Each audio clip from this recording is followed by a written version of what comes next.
안녕하세요 여러분, 도쿄뮤직입니다. 지금 S&P 500은 4783에 있는 상태로 여기 이렇게 자이언트 라이징 웨지 패턴을 그림에 따라서 하락한 부분을 거의 다 회복해준 상태입니다. 이러한 상태에서 지금 10년 국채금리는 여기 이렇게 시메트리컬 트라이앵글 패턴을 그리면서 방향을 정하려고 하고 있는데요. 지금 CPI 결과를 앞두고 있는 상태인지라 더더욱 앞으로의 흐름이 어떤 방향으로 갈지가 궁금합니다. 이제 곧 발표될 CPI가 컨센 대비해서 높은 수치를 보여준다면은 장기간 이렇게 하락 패턴을 보여준 10년 국채금리가 이미 한 차례 이렇게 브레이크아웃을 했지만 여기 시메트리컬 트라이앵글 패턴 끝에 상승으로 방향이 전환되면서 국채금리는 반등을 하게 될 것이고, 그럼 S&P 500은 하방 압력을 받겠지만 CPI가 컨센 대비해서 약한 수치를 보여준다면은 다시 방향을 꺾이게 되면서 S&P 500은 상방 압력을 받을 수 있는 조건을 갖게 되는 것입니다. 그리고 이렇게 결국 CPI 결과가 나왔는데요. CPI month over month의 수치는 이렇게 0.3%로 컨센은 0.2% 대비해서 높게 나왔고요. Core CPI month over month는 이렇게 그대로이고, CPI year over year는 3.4%로 무려 3.2% 대비해서 0.2%나 높게 나왔으며, 이렇게 보시는 것처럼 인플레이션이 사라지지 않고 반등을 한 것과 같이 굉장히 끈질긴 모습을 보여주고 있는 상태입니다. 그리고 Core CPI year over year는 3.9%로 3.8% 대비해서 높게 나왔음을 볼 수 있습니다. 그리고 추가로 해서 일자리 관련 지표들도 나왔는데요. 여기 보시면은 Initial Jobless Claims는 202K로 이렇게 일자리를 잃는 사람들의 숫자가 그렇게 높지 않다는 것을 볼 수 있고요. Continuing Claims 또한 1834K로 마찬가지로 많은 사람들이 일자리를 잃지 않고 있다는 것을 봤을 때 얼마나 경제가 강하다는 것을 여전히 볼 수 있는 대목입니다. 저는 CPI 결과가 나오기에 앞서서 두 번 선행 분석을 드렸는데요. 24년 1월 8일 날 이렇게 기본적으로 연준이 갖고 있는 기대치와 시장이 갖고 있는 기대치가 너무 차이가 크기 때문에 CPI의 결과에 따라서 3월 금리 인하에 대한 그 격차가 좁혀질 수 있다고 분석을 드렸고, 여기 적혀있는 것처럼 CPI의 컨센은 3.2%였지만 인플레이션 스왑 커브가 3.32%를 예측하고 있으며, 인플레이션 스왑 커브는 여기 이렇게 지금까지 딱 한 번만 과하게 예측을 했고 나머지는 전부 다 올바르게 예측을 했기 때문에 이번 CPI의 결과만큼은 주의할 필요가 있다고 분석을 멤버십 분들께 공유를 드렸습니다. 그리고 1월 11일인 오늘 CPI가 발표되기 바로 직전 인플레이션 스왑 커브의 세력들이 어떤 수치를 보여주고 있는지 다시 한 번 더 분석을 드렸는데, 마찬가지로 여전히 이렇게 3.3%를 바라보고 있었고, 콜 CPI를 대상으로 해서 예측을 한 1위에서 8위의 이코노미스트들의 대부분은 3.9%를 바라보고 있었기 때문에 이 또한 조심해야 하는 부분이라고 분석을 드렸습니다.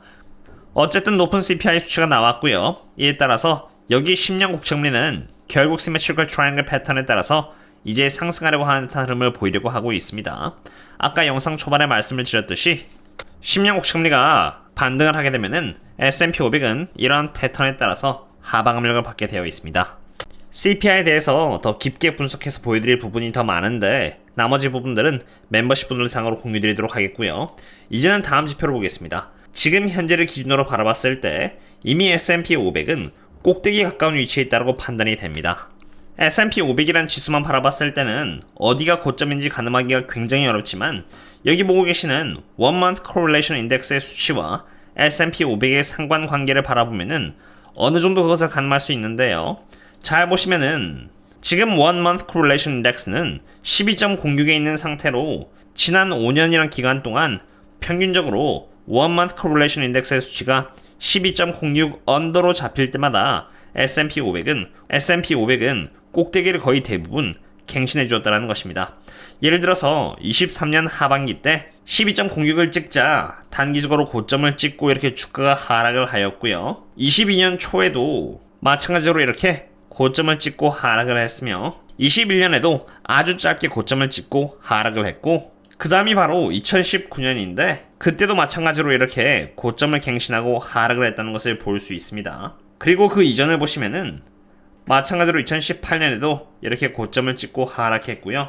2018년 초에도 그랬다는 것을 동일하게 볼 수 있습니다. 물론 과거에 이러한 패턴이 있었기 때문에 과거와 같이 이번에도 그러한 법은 없겠지만 보수적인 투자자로서 적어도 저는 이러한 가능성을 열어두고 있는 상태입니다. 그럼 이제 테슬라를 보겠습니다. 요즘 테슬라를 분석하는 영상들이 굉장히 많이 줄어들었는데요. 그 이유는 테슬라만 유독히 약세를 보이고 있기 때문입니다. 그런데 과거를 잊지 않고 잘 생각해보시면은 과거에는 테슬라만 유독히 강세를 보였던 적이 있습니다. 그때 테슬라는 굉장히 고평가였고요. 그때만 해도 테슬라 뉴스라던가 정말 많은 관련 영상들이 있었는데 고평가였던 주식이 고평가에 준하는 성장률을 보여주지 못하자 지금 테슬라는 이렇게 약세를 보이고 있는 상태입니다.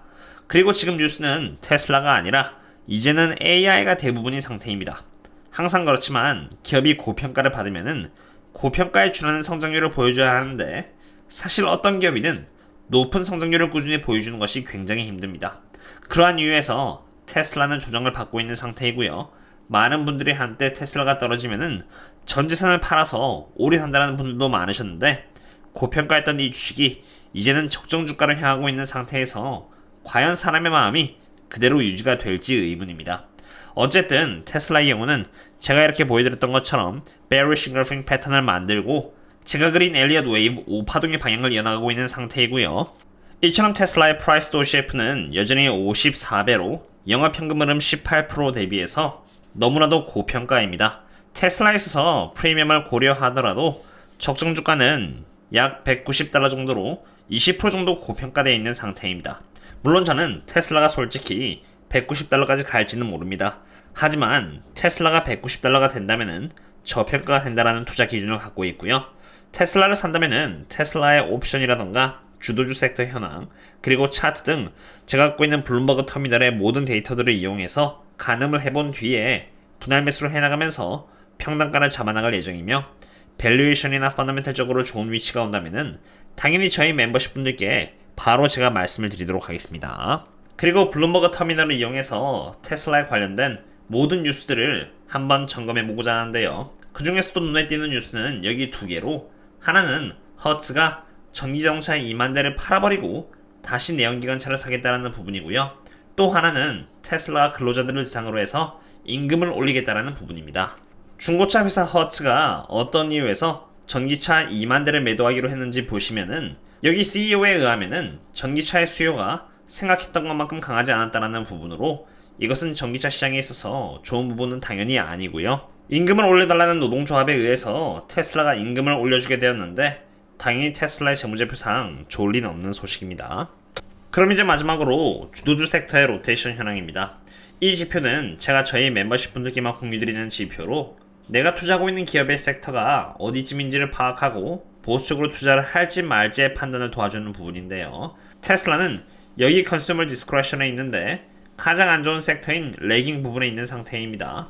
그렇기 때문에 당연히 테슬라는 모멘텀 측면에서도 조심해야 하는 부분이라는 것을 볼 수 있고요. 항상 테슬라가 여기 레깅 쪽에만 있지는 않습니다. 분명 나중에 임프루빙 쪽으로도 분명히 갈 것인데 그때 테슬라의 밸류에이션과 차트를 종합적으로 체크해 볼 것이고요.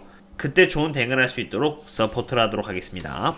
마지막으로 저는 이렇게 카페를 운영하고 있는데요. 이 카페에서는 차트 관련 분석에 대한 자료들을 매번 기재하고 있을 뿐만이 아니라 미국이든 한국이든 밸류에이션 요청을 해주시면은 저와 저희 팀원들이 답변을 드리는 방식으로 운영하고 있으니 알고 싶은 종목들이 있으시다면은 언제든지 질문 남겨주시면 됩니다. 멤버십이든 아니든 제 나름대로 최대한 도움이 될 수 있는 방향으로 기여를 하고자 하고 있고요. 조금이라도 도움이 되셨으면 좋겠습니다. 오늘의 분석은 여기까지가 되겠고요. 그럼 다음에 또 다른 분석 강의 찾도록 하겠습니다. 그럼 다음에 또 만나요. See you later.